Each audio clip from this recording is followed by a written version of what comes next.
From Pacifica, this is Democracy Now! Americans know that our economic recovery will take years, not months.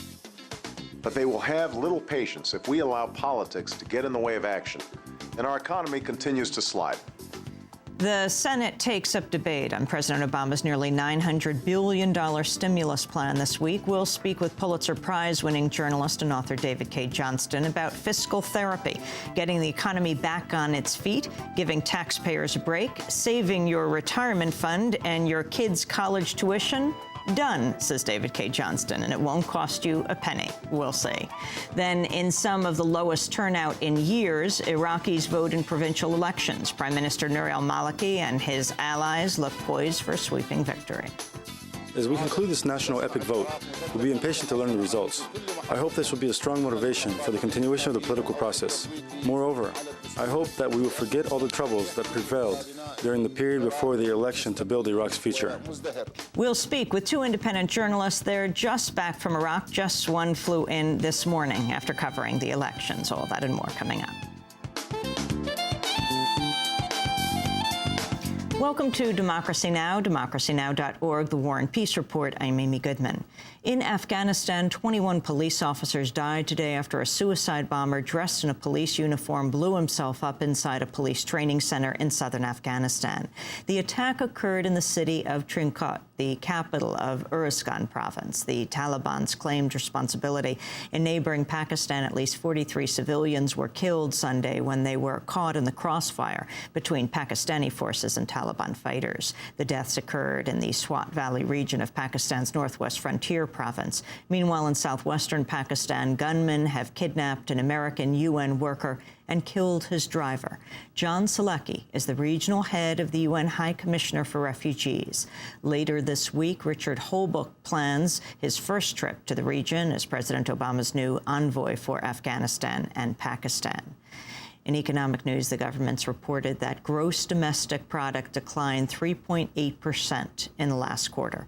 It was the worst contraction since 1982. During his weekly radio address, President Obama said new efforts are needed to boost the economy. Soon, my Treasury Secretary, Tim Geithner, will announce a new strategy for reviving our financial system that gets credit flowing to businesses and families. We'll help lower mortgage costs and extend loans to small businesses so they can create jobs. We'll ensure that CEOs are not draining funds that should be advancing our recovery. And we will insist on unprecedented transparency, rigorous oversight, and clear accountability, so taxpayers know how their money is being spent and whether it is achieving results. On Capitol Hill, Democratic Senator Claire McCaskill of Missouri has proposed new pay limits for Wall Street executives. McCaskill wants any company taking federal bailout money to limit compensation for all employees to $400,000 a year, the same salary as President Obama. McCaskill made the proposal after it was revealed Wall Street firms had given themselves $18 billion in bonuses last year.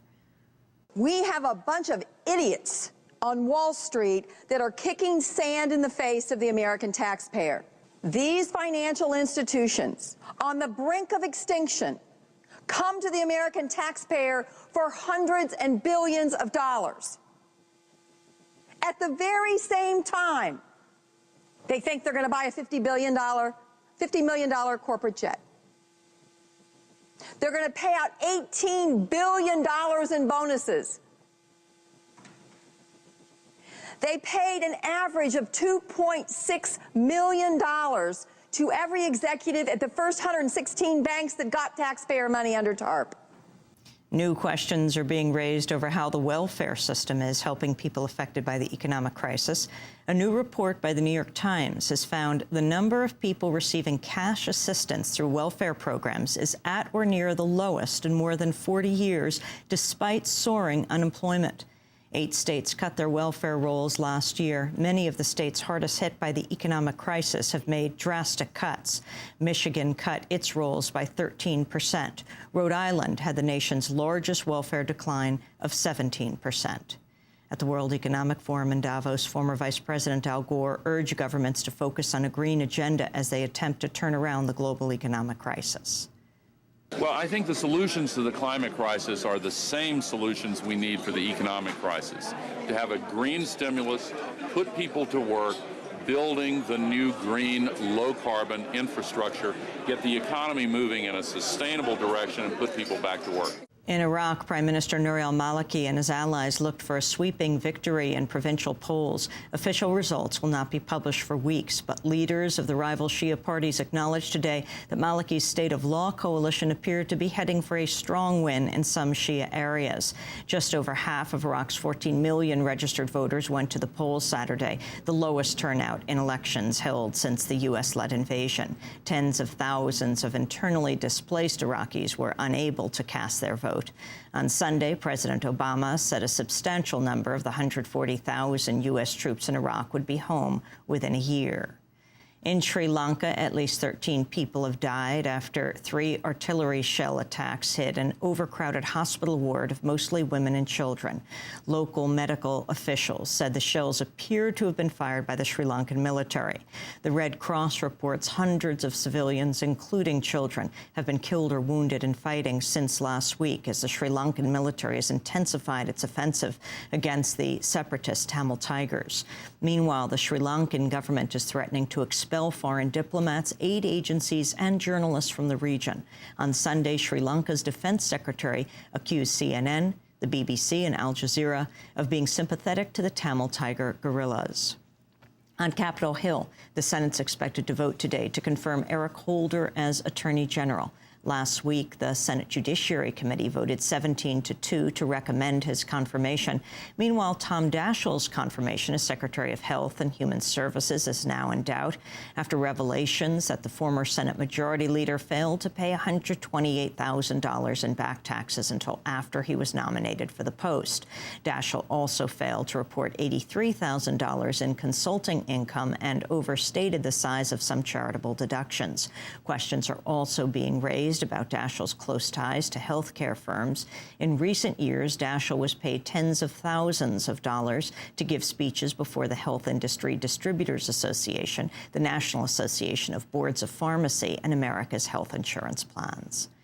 President Obama is expected to nominate Republican Senator Judd Gregg of New Hampshire to be Commerce Secretary. If confirmed, Gregg would become the third Republican in Obama's cabinet.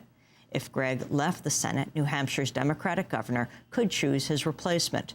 Gregg has reportedly assured fellow Republicans that he would not take the job unless he was certain his replacement in the Senate would line up with the GOP caucus. In other political news, Republican officials have elected former Maryland Lieutenant Governor Michael Steele to be the party's next chair. Steele becomes the first African-American to chair the Republican Party. During his victory speech, Steele said the Republican Party has an image problem and has been misidentified as a party unconcerned about minorities. We're going to bring this party to every corner, every boardroom, every neighborhood, every community, and we're going to say to friend and foe alike, we want you to be a part of us, we want you to work with us, and for those of you who wish to obstruct, get ready to get knocked over. The Los Angeles Times reports the Obama administration's decided not to end the controversial policy of extraordinary rendition, which gives the CIA authority to abduct anyone throughout the world and secretly transfer them to another country. Current and former U.S. intelligence officials said the rendition program is poised to play an expanded role in counterterrorism efforts.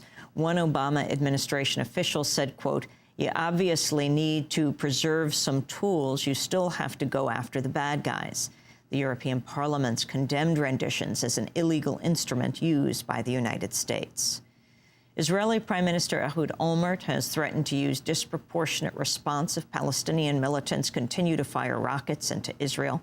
On Sunday, a wing of Al-Aqsa Martyrs Brigade claimed responsibility for firing 2 rockets.